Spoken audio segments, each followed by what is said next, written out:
In this episode, we talk about a raid by the Income Tax Department into the premises of a liquor company which has links to a Congress MP from Jharkhand. We also give you an update on the murder case of Karni Sena chief Sukhdev Singh Gogamedi. But first we talk about the Mahua Moitra case. Hi, I'm Rahel Philipose and you are listening to Three Things, the Indian Express news show.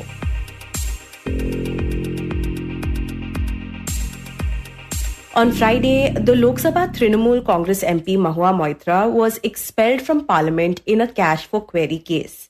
Now, this cash for query allegation was raised by BJP MP Nishikant Dubey in October when he claimed that the TMC MP took bribes from Dubai-based businessman Darshan Hiranandani in exchange for giving him access to her Parliament login and password. And based on this, the Lok Sabha Ethics Committee submitted a report on Friday morning recommending Moitra's expulsion from the House. After she was expelled, the TMC MP came out of Parliament condemning the decision. This Lok Sabha has also seen the weaponization of a parliamentary committee. Ironically, the Ethics Committee, which was set up to serve as a moral compass for members. Instead, it has been abused egregiously today to do exactly what it was never meant to do, which is to bulldoze the opposition and become another weapon to tokdo us into submission. This committee and this report has broken every rule in the book. In essence, you're finding me guilty of breaching a code of ethics that does not exist. The committee is punishing me for engaging in a practice that is routine, accepted, and encouraged in the House. The findings are based solely... To know more about what the Ethics Committee had said in its report and the kinds of concerns this case raises, my colleague Utsa Sarmin speaks to the Indian Express's Vikas Pathak in this segment. Vikas, can you first remind our listeners about this cash for query allegation against Mahua Moitra? Yeah. So basically, now the detailed report is out. It is a public document, the report of the Ethics Committee. So now we have all the details. Nothing is classified any longer. So this all began when a lawyer called Jai Anant Dehatrai, who apparently had a strained relationship with Mahua Moitra, wrote to Nishikant Dubey, who's a BJP MP, that she has been constantly in touch with businessman Darshan Hiranandani and that she had also given her Parliament members portal login password to the office of Darshan Hiranandani, from where he could directly post questions on her behalf. And of course, there was an OTP involved. So she would get to know that the question is being posted, but they could do it from Dubai. And then he also claimed that out of the 61 questions that Mahua asked, 50 were related in some way to the business interests of billionaire Gautam Adani. And the claim here was that there was a conflicting business interest between Hiranandani and Gautam Adani. And Hiranandani used the services of an elected member of parliament to post questions against his, business rival, not even rival. I think Adani is much bigger a businessman, but there was a conflict of business interests. So this was the whole claim. And he also said that in return, she got favors from Hiranandani. The favors, the claim was, included cash, included some gifts. It also included some travel expenses. And it also included his architect's involvement in the renovation of her bungalow. So this was the claim that was made in the complaint. Right, and now because of these allegations, Moitra has been expelled from the House based on the Ethics Committee recommendation. So could you tell us how the committee reached this decision? So when the matter went to the Ethics Committee, they sought the help of the relevant ministries, like the IT Ministry, the Home Ministry, the Ministry of External Affairs. So once this charge had been made and the Speaker had referred the complaint of Nishikant Dubey to the Ethics Committee, Darshan Hiranandani wrote to the committee, kind of becoming an approver, where he conceded that his claim was that he had known Mahua for a few years since she became MLA. They became friends. And he also said that he actually had some conflict of interest with Gautam Adani, like many Indian businessmen might be having. And he said that when she started posting the questions, he started playing along. And the claim there was that attacking the Prime Minister and attacking Gautam Adani was going in tandem. and it was also earning a lot of fame for Mahua across the world. And he said that since those questions were also to my liking, because I had a conflict of business interest with Gautam Adani, I played along for a while. So he kind of conceded. So this is what happened in between. So then the ethics committee actually went to the relevant ministries like the Ministry of Home Affairs, External Affairs, IT Ministry. So the External Affairs Ministry said that it was an Indian diplomat in whose presence the affidavit of Darshan Hiranandani had been sent from Dubai, and there was a signature and stamp of the Indian official of the consulate. So they verified that this is a genuine, affidavit given by Darshan Hiranandani. It is not fake. Secondly, the other ministries said, the IT ministry, for instance, said that there were 47 logins from Dubai from the same IP address since 2019. And all these logins happened when Mahua was not in Dubai. In fact, the committee report also says there's a particular date in 2021 where on the same day there are 3 logins. One is in the daytime, close to noon from Parliament. The other is around 10 p.m. from Kolkata. And the third one, just 1 minute after Kolkata, is from New Jersey. So obviously, there were people who were kind of logging in on her behalf and who are not part of the authorized staff of Parliament. Right, and we understand that the committee also highlighted that the members portal, it contains sensitive information and documents which, if leaked, can have repercussions, right? Yeah. Here the committee has said that as per the Ministry of Home Affairs, that members portal also has many pre-circulated documents meant for parliamentarians. For instance, many bills before their introduction are pre-circulated to parliamentarians so that they can have a considered view on them. It also gave an example that the Jammu and Kashmir Delimitation Bill 2019 was pre-circulated. And there's a list of bills. There are some 18-20 that have been pre-circulated. So they said that someone with a business interest or a commercial interest can get to know documents that are not yet public documents. A corporate house can have access to them beforehand, which can actually serve their commercial interests. So which is why parliamentarians should not do it. It also said that if they get access to the members portal, the entire government is on the NIC, so they can always be hacking possible. They can also plant material which is fake and generate fake narratives or generate fake information. So they said that compromising the password of the members portal can also, make the system vulnerable to cyber attacks. And can you tell us how did Moitra react to these allegations and the development? Yeah, so Mahua Moitra has said a few things which are important. One, she said that no cash has been taken. And she says that I did not accept any cash. She did concede to the fact that she took some gifts and some travel arrangements. Right, which she says were minor, not major. And she says that those were not gifts taken from a businessman per se, but from a dear friend, because she said Darshan is a good friend of hers. Regarding the renovation of her bungalow, she just said that she consulted his architect on grounds of Vastu, because she wanted to renovate the house in a particular way, and the CPWD would not have been able to do it that way. So she just consulted the architect who gave her some maps. After she approved the maps, it was the CPWD, she claims, who did it on government expenditure. There was no expenditure involved on the side of Hiranandani. So she has said these things. That apart, she has also said that the questions were hers. They did not come from Hiranandani. And she gives a rather curious explanation. She says that my PA were Bengali speakers who did not know English well. So, in fact, I would have to write down the questions, go at 10 a.m. every day, submit them, and I felt it very irritating. It was very difficult to do so. So then I thought, can someone type it out in English for me? But my PAs were Bengalis who could do it in that way. So I asked Darshan, do you have someone in your office who can type out questions if I send them the questions? And he said, okay. So she says the questions were hers, but they were typed out on the part of Darshan Hiranandani, and they made the login from Hiranandani's side. The OTP came to her, and once she approved the OTP, the questions were posted. This is her claim. And now this claim, the committee has not accepted, and it's a rather curious claim because, if PAs do not know English, then one can have one PA who knows English, right? So that is another thing. So because we understand that the entire process of tabling the report in the House and its discussion, that was also criticized by the opposition, right? I mean, Congress leader Adhir Ranjan Chaudhary requested 3 to 4 days to read the report as it is a 495 pages long report. However, the speaker allowed a 30 minutes discussion after it was tabled. And in fact, the TMC Chief Minister Mamata Banerjee had expressed her shock that Moitra wasn't even allowed to speak her side when the report was tabled. So could you talk about that aspect? I mean, what do the House rules say in cases like these?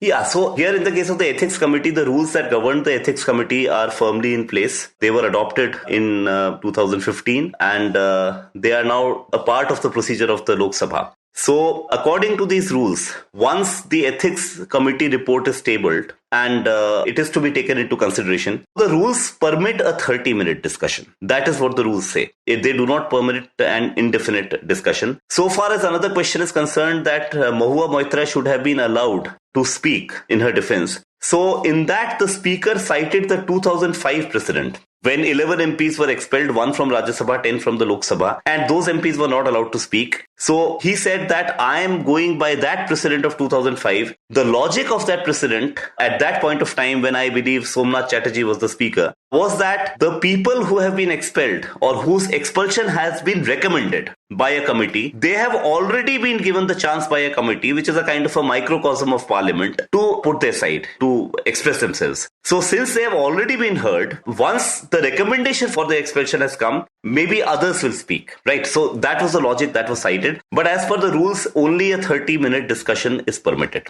Right. And because you mentioned that the Ethics Committee referred to the 2005 case where 11 MPs were expelled from Parliament based on a similar allegation, could you tell us what had happened in that case? Yeah, in that case, there was a Pawan Kumar Bansal committee. Eventually, what happened was the expulsion. It happened within 9 days and all of them were expelled. There, the basis was a sting operation where the people who did the sting operation acted to be representatives of companies which did not exist, and they captured these MPs taking cash for asking questions in Parliament. Though the questions were not asked, but they were captured agreeing to ask those questions in lieu of cash. So that is one precedent where expulsions did happen. That apart, the committee itself says in the Lok Sabha in 1951, there was a Congress MP called Mudgal, and Mudgal was accused of taking 2 installments of 1,000 rupees each in those days to ask questions on behalf of the Bombay Bullion Association. And, he was found guilty of that. In that case, Prime Minister Jawaharlal Nehru himself moved the expulsion motion to have him expelled. And he was an MP of Nehru's own party. So at that time, Mudgal chose to resign to, in a way, preempt the expulsion. Right, and now that Moitra has been expelled, can you tell us what are the options available to the TMC MP if she wants to challenge this decision? So there is a precedent of judicial review in such cases. Originally it was believed that what is done by the House within the purview of its proceedings is not justiciable. That is the constitutional position. So if a member of parliament says something in the House, then it is the speaker, you can say, who's the boss there. If there's something objectionable, the speaker can expunge it from the proceedings. But you cannot be hauled in a court of law for what you say in the House. So one position could have been that since the House in its wisdom has taken this decision, it is not justiciable. But that is not so. When 2005 cash for votes happened and 11 MPs got expelled, they actually moved court and the Supreme Court admitted the petition. But then the Supreme Court said that even if some material is found to be relevant, the court would allow the House to have its way. So the court did not turn down the expulsion. So she can move the court, but the likelihood of a reversal given the 2005 precedent is not huge, because the court will not look at, given the precedent of 2007, the court is not going to look at all the evidence being relevant. Even if it is partly relevant, they would say that they allow the House to conduct its proceedings the way it wishes to. And Vikas, apart from this expulsion, can the government take any other action against Moitra? Yeah, so basically this is a case of Parliament, the Lok Sabha expelling its member by a simple majority. Now, at the same time, the Lokpal of India has referred the issue to the CBI. That had already happened when the committee was looking into the matter. So that is a separate process. So she can be prosecuted now. In that case, the CBI will have to establish a money trail also. So in this case, the committee said that it does not have the technical wherewithal to establish a money trail, but it has established logins from abroad when she was not there. Right. So that has been established. But for a money trail to be established, it is the CBI that will have to do the investigation. So that process will also now go on. And in case she is charge sheeted by CBI, she will be either, convicted or acquitted by a court of law. If she is convicted of an offense in which the sentence is 2 years or more, then she will not be able to contest. And in case she is a sitting member of parliament by the time the conviction happens, she will have to quit her seat.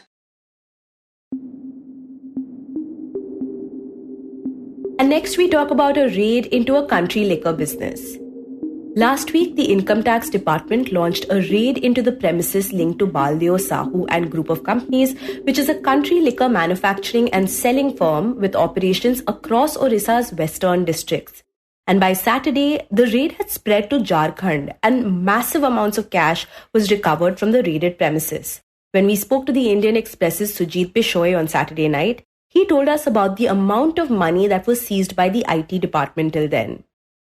Although the Income Tax Department is yet to come out with an official statement about the total case seized during the raids, but the officials who are part of the investigations, according to them, the seizure amount would be around 290 crore or close to 300 crore. Although the counting is going on in multiple branches of the State Bank of India in Sambalpur, Balangir and Titlagarh towns of Odisha.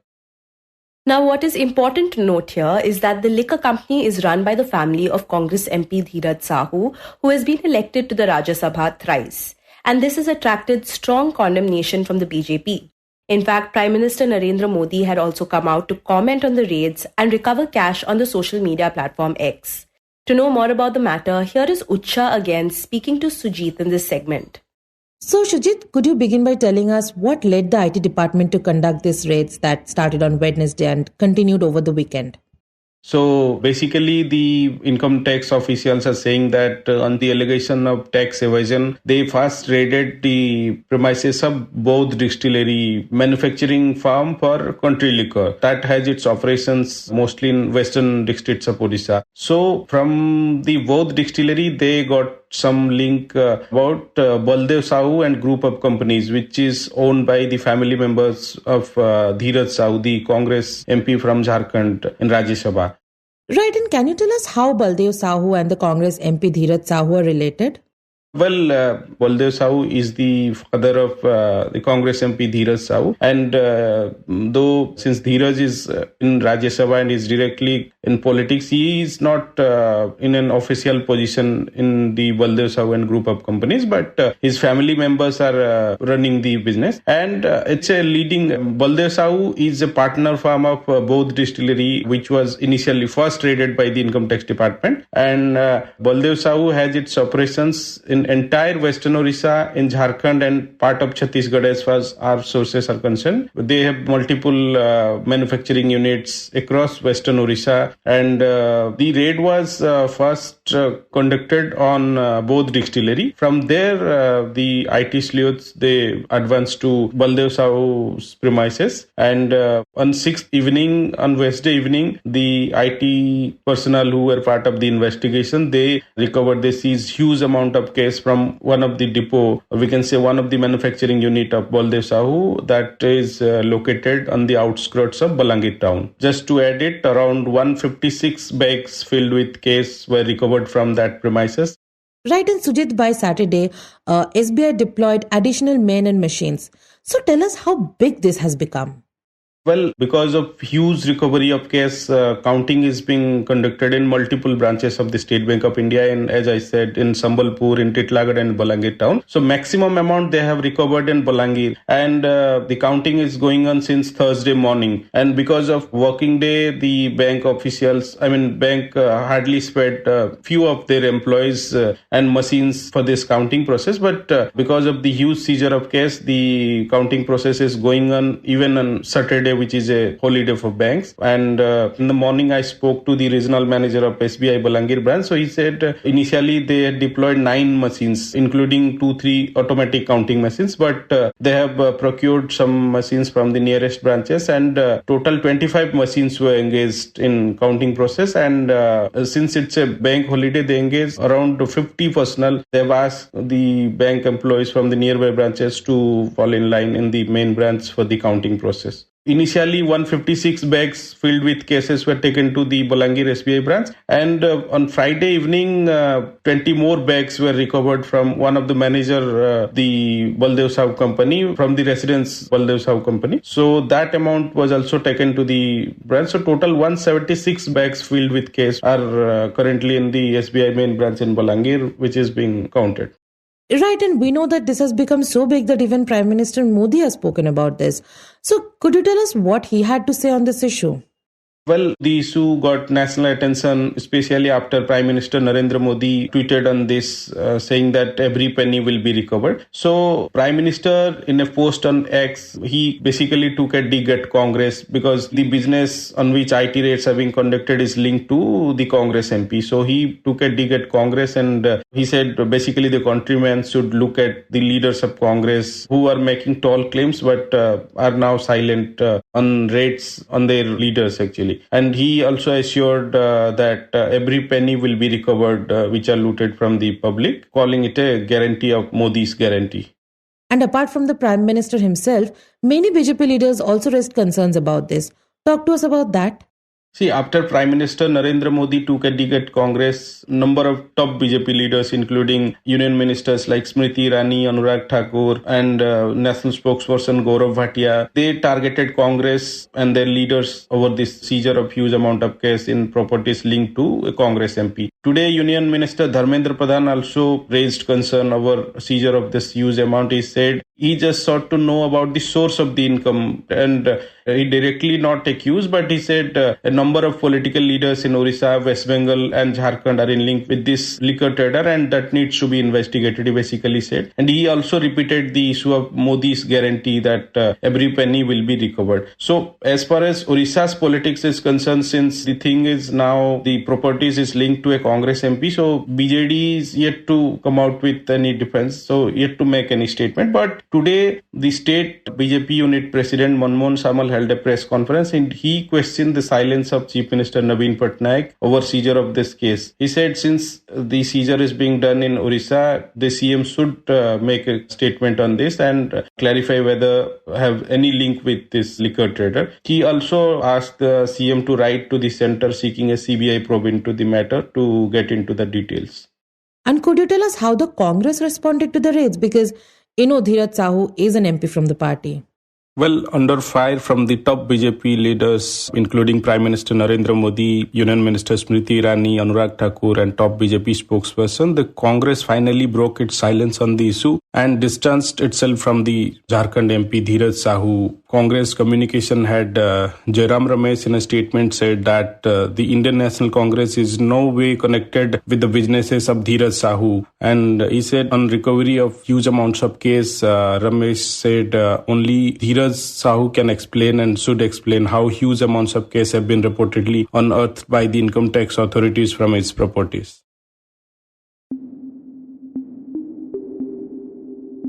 And in the end, we give you an update on the murder of Sukhdev Singh Gogamedi.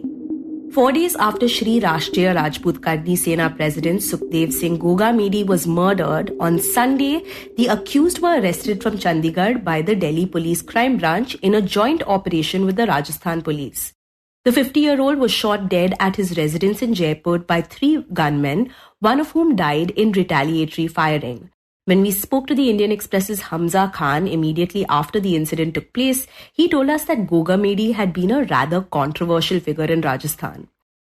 He had 20 to 30 cases and he was a history sheeter in his hometown in Hanumangarh. So he had cases ranging from rape to murder against him. And not much is known about him until the mid-2000s when he became active socially. He started leading campaigns for his community, which is the Rajput community in Hanumangarh, and he organized campaigns and led them. And he used to consider Maharana Pratap as his idol and often quoted him as well. So over the years, he built his profile in Bhadra and he leveraged that to get a ticket from the Bahujan Samaj Party in 2013. So he contested the 2013 polls on a BSP ticket, but he finished third behind the BJP and the CPM candidates. So all this time, he came to be associated with the Shri Rajput Karni Sena as well. And he has been active over the past several years, quite active. And in fact, during the recent elections, which we just had in Rajasthan, he was also seeking a Congress ticket from Bhadra assembly seat, but he was denied. So currently there are 3 factions of the Rajput Karni Sena, all of which originated from the 2006 Karni Sena, which was formed by Ajit Singh Mamdoli and Lokendra Singh Kalvi. So two are named Shri Rajput Karni Sena, and there is one Shri Rashtriya Rajput Karni Sena which was led by Gogamedi. So despite the infamy and the cases, Gogamedi continued to remain important due to the relevance of caste outfits in the scheme of things, and his prominence and that of his organization can be gauged from the fact that countless messages came in from across the political spectrum, from state to national leaders. Now, on the day of the murder, two men identified as Rohit Rathore and Nitin Fauji had reached his home through a person named Naveen Shekhawat. So what happened, one of the accused took out his gun and, started shooting at Gogamedi, and the other one joined as well. So Naveen Singh Shekhawat, he is the one who's sitting on the left of Gogamedi. So he also gets up and he tries to stop one of the shooters, and then they also shoot him, and then they head out. And then one of the guards of Gogamedi, he also shoots at one of the shooters.